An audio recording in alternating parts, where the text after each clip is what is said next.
யெகோவா ஈரே prayer time வழியாக தேவநாமம் மகிமைப்படுவதாக. உங்களையும் இந்த சேனலுக்கு வெல்கம் பண்ணுறேன். பிரியமானவர்களை, உலகத்தில் வாழும் வாழ்க்கையில் பாடுகள் சகஜம். பைபிளில் சொல்லப்பட்டுள்ளது, உலகத்திலே உங்களுக்கு உபத்திரவம் உண்டு, ஆனாலும் திடன் கொள்ளுங்கள், நான் உலகத்தை ஜெயித்தேன்னு. உலக உபத்திரவங்களால் நாம் சோர்ந்து போகக்கூடாது. யோசிச்சு பாருங்க, ஏசப்பாவே உலகத்தில் வந்தபோது பாடுகளும் சோதனைகளும் அனுபவிச்சாங்க. ஒரு மனிதன் தீமை செய்து பாடு அனுபவித்தால் சரி, ஆனால் தீமை செய்யாமல் பாடுகளும் கஷ்டங்களும் அனுபவித்தால் அது ரொம்ப வேதனையான அனுபவம். நீங்கள் அந்த நிலைமையில் இருக்கிறீங்களா? நிறைய பேர் சொல்கிறது, நான் என்ன தப்பு பண்ணினேன், எனக்கு ஏன் இந்த சோதனை, நான் யாரையும் கஷ்டப்படுத்தலையே அப்படின்னு சொல்கிறாங்க. பைபிளில் இதை பற்றி சொல்லப்பட்டுள்ளது.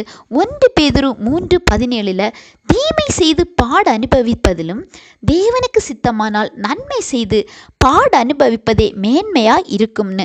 அதாவது நாம் நன்மை செய்து பாடு அனுபவிப்பது தேவனுக்கு முன்பாக மேன்மையாக காணப்படும்.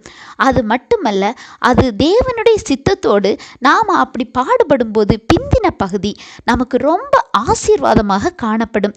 ஏசப்பாவே பாருங்க, இந்த உலகத்தில் நீதியாய் வாழ்ந்து தேவ சித்தத்தினாலே பாடு அனுபவித்து அவர் பரலோகத்தில் தேவனுடைய வலது பாரிசத்தில் வீற்றிருக்கிறார். அது மட்டுமல்ல, சகல அதிகாரங்களும் வல்லமைகளும் அவருக்கு கீழ்ப்படுகிறது.